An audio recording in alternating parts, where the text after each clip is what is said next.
इनकी सुबह हमारी शिवत्व के साथ ही शुरू होती है, क्योंकि जीवन में शिवत्व को समझकर जीवन को चलाना एक संयम की तरह होता है और वह हमारी जीवन को एक अलग दिशा देते हैं। जीवन में भस्म का काम क्या महत्व है, यह शिवत्व से ही समझना पड़ेगा, क्योंकि महादेव हैं, देवों के देव महादेव हैं और उनके साथ जब अपनी सुबह की शुरुआत माँ के भगवती के शरण के साथ आगे बढ़ती है तो जीवन में आशीर्वाद और स्नेह की एक अलग सी शक्ति आपके मन स्थिति को हमेशा मजबूत कर देती है।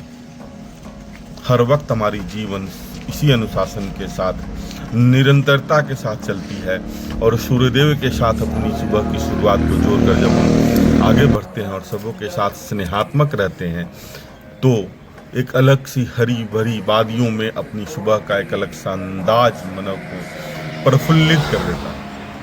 हमारी सुबह एक अनुशासन के साथ और अनुशासन प्रकृति के साथ समझकर ही चलने की कोशिश भी क्यों करेंगे। जय श्री राम। जब स्नेहात्मक रहेंगे तो कोशिश की जरूरत ही नहीं होगी और जब आप स्वस्थ रहेंगे तो कोशिश की जरूरत ही नहीं होगी।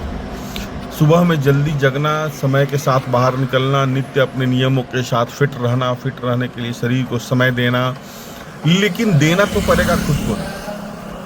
हम देना नहीं चाहते हैं।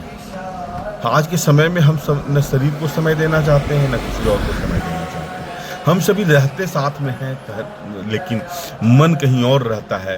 उस मन को नियंत्रण करने की जरूरत होती है और वह मन नियंत्रित उसी समय होगा जब आप अपने आप को संयम के साथ लेकर चलेंगे और सूर्यदेव के साथ अपनी जीवन को जोड़ेंगे, तभी संभव होगा। ऐसे संभव नहीं होता है।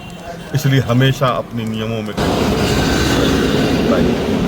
अपनी सुबह में फिट रहे। नित्य अपनी जैसे सुबह में शौचालय जाते हैं, जैसे सुबह में आप पानी पीते हैं, जैसे सुबह में ब्रश करते हैं, उसी तरह आपकी जीवन ने नित्य नियमों के साथ अपने शरीर के साथ और संबंधों के साथ चलने को, तब आप प्रकृति के करीब पहुंच पाएंगे। क्योंकि प्रकृति जीवन की सबसे खूबसूरत प्रस्तुति है जो हमारे जीवन को एक अलग सी शक्ति देती है, एक अलग सी ऊर्जा दे देती है और सबों में सामंजस्यता लेकर चलने की जरूरत हो जाती है। यही तो प्रकृति है हमारी, यही तो हमारी मानविक सबसे बड़ी संवेदनाएं हैं, भावनाएं हैं। जय श्री राम। जय श्री राम। और जब सबके साथ मिलते हैं, सबों के चेहरे पर अगर आपके विचारों से किसी के चेहरे पर हंसी आ जाती है, आपके विचारों से किसी के चेहरे पर खुशी आ जाती है, तो जीवन में एक बात हमेशा याद रखें कि प्रकृति आपके करीब है। ईश्वर आपको कहीं ना कहीं से अपनी आगोश में रखे हुए है, अपनी स्नेह की एक अलग शक्ति दे रहा है। हर समय अपने बच्चों के साथ, अपने परिवारों के साथ स्नेह, क्योंकि जीवन में हमेशा स्नेह और भावनाओं का जो प्रतीक है और केवल मनुष्य के पास ही है।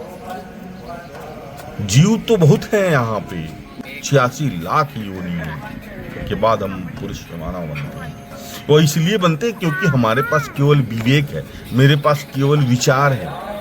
अगर वैचारिक पतन हो गया तो हमसे अच्छा पशु हो जाता है। इसलिए वैचारिक पतन कभी भी जीवन में नहीं होने दें और हमेशा अनुशासन के साथ अपनी सुबह को निकल सकें। और यह सब उसी समय होगा जब आप नियमों में अपने आप को बांधेंगे। एक टाइम फ्रेम बनाने की जरूरत है, नहीं तो हम केवल एक्सक्यूज देते कि इस समय ऐसा था, इस समय वैसा था। नहीं था। हर व्यक्ति के जीवन में 24 घंटा का ही दिन और रात होता है, लेकिन कोई परेशान इसलिए है कि उसके पास समय नहीं है, कोई परेशान इसलिए उसके पास काम ही नहीं है। इसलिए स्वामी विवेकानंद ने कहा था कि जीवन में जो व्यक्ति अस्त व्यस्त है, जो व्यक्ति ज्यादा परेशान है, वो अस्त व्यस्त है और अस्त व्यस्त रहने के लिए सबसे पहले अपने आप को अनुशासन में रखना पड़ेगा और अनुशासन खुद के लिए होना पड़ेगा। हर व्यक्ति की अलग सी खूबसूरती होती है, हर व्यक्ति की अलग शक्ति होती है। उन शक्ति से अपने आप को हमेशा प्रेरणा देने की जरूरत होती है, प्रेरणा लेने की जरूरत होती है। क्योंकि जब सूर्यदेव की प्रतिमा, जब सूर्यदेव की प्रकाश आपके जीवन में आती है तो आपके जीवन को प्रकाशित करती है। उसी तरह सारे व्यक्ति में एक अलग सी शक्ति होती है। जब उसकी प्रेरणा आप अपने मन में लेते हैं तो उससे आपको ऊर्जा मिलती है। आप कभी भी किसी से बड़ा नहीं बनेंगे, हमेशा स्नेहात्मक रहेंगे, स्वतः लोग आपसे जुड़ेंगे। क्योंकि योग जोड़ने का काम करता है, योग तोड़ने का काम कभी भी नहीं करता है। इसलिए यौगिक क्रियाओं पर जब ध्यान देंगे तो जीवन में हमेशा एक अलग सी शक्ति, एक अलग सी जीने की ताकत आपके अंदर में आती है और ईश्वर के करीब आप जाते हैं। ईश्वर आपके अंदर में जो स्वच्छ ईश्वर बैठा हुआ है उसको समझना पड़ेगा, वही तो ईश्वर है। आपका स्वर ही तो ईश्वर है। आपके साथ सब लोग जुड़ जाएं, समझो कि ईश्वर आपके ऊपर आशीर्वाद बनाते हैं। इसलिए सबसे पहले अपने जीवन में लचक, सबसे पहले अपने जीवन में बैलेंसिंग करना होता है।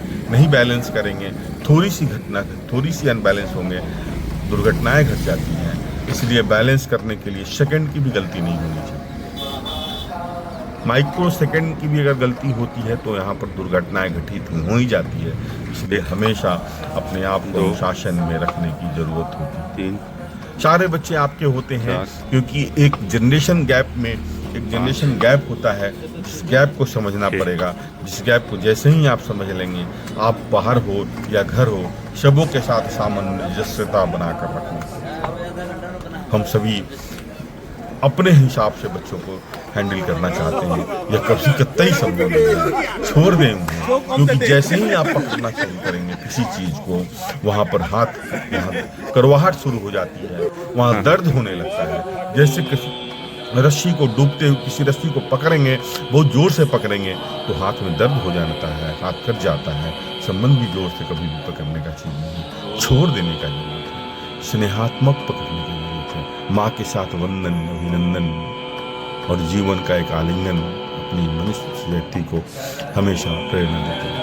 आज मैं जब हम सभी यहाँ खड़ा होकर आपसे बात करते हैं या कुछ करते हैं, इन्हीं माँ के संस्कारों की एक सबसे खूबसूरत प्रतिमूर्ति होती है। इसलिए माँ ही एक ऐसी होती है जो कि हमारे सृजन से पहले से हमें प्यार करती है, जो कि हमें बिना जाने प्यार करना शुरू कर देती है। जब सृजन शुरू नहीं होता है तो वह प्यार करने वाली केवल माँ ही होती है। इसलिए माँ के साथ हमेशा स्नेहात्मक रहने की जरूरत है, हमेशा भावनात्मक रहने की जरूरत है, हमेशा भावनात्मक रहने की जरूरत है। और वो भावना आती कहाँ से? हमेशा वो भावना लाना पड़ेगा आपके अंदर, वो भावना लानी पड़ेगी आपको अंतर ज्योति की जागृति से। ऐसे संभव नहीं होता है।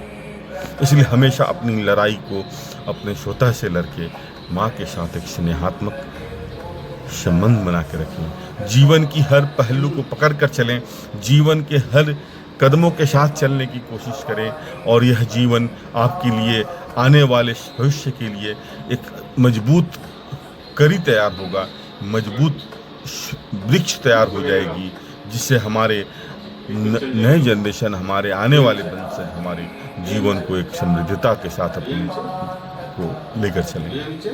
यह सोचकर कभी भी नहीं चलें कि लोग हमसे प्रेरित हों। लोगों को प्रेरित करने के लिए हम यहाँ आते ही नहीं हैं। अपनी जीवन शैली को जब हम प्रेरित कर लेते हैं तो हमारी प्रेरणा एक अलग सी शक्ति होती है। हम स्वतः पर विश्वास करते हैं और वह स्वतः होता कैसे है? जब आप अपनी मन को नियंत्रण में लेकर चलते हैं। शिव महादेव है, महाकाल है, क्योंकि उसके शरीर पर हमेशा सर पे जिस समय महाकाल सर्प रूप बैठता है, मतलब काल जब बैठता है, तो जीवन अपने आप में संयमित हो जाता है। इसलिए हमेशा स्नेहात्मक रहें, हमेशा सबों के साथ जुड़ कर रहें। हर पल में मुस्कुराहट होनी चाहिए, क्योंकि जीवन को कल किसी ने नहीं देखा है। इसलिए हमेशा हंसते रहें, हमेशा मुस्कुराते रहें, बच्चों के साथ हमेशा स्नेहात्मक रहें। जीवन चलते का नाम होता है, निरंतरता के साथ चलते रहें। हमेशा खुश रहने का नाम होता है जीवन, क्योंकि जो बीत गया वो लौटता नहीं है, जो लौट आया है उसको हमेशा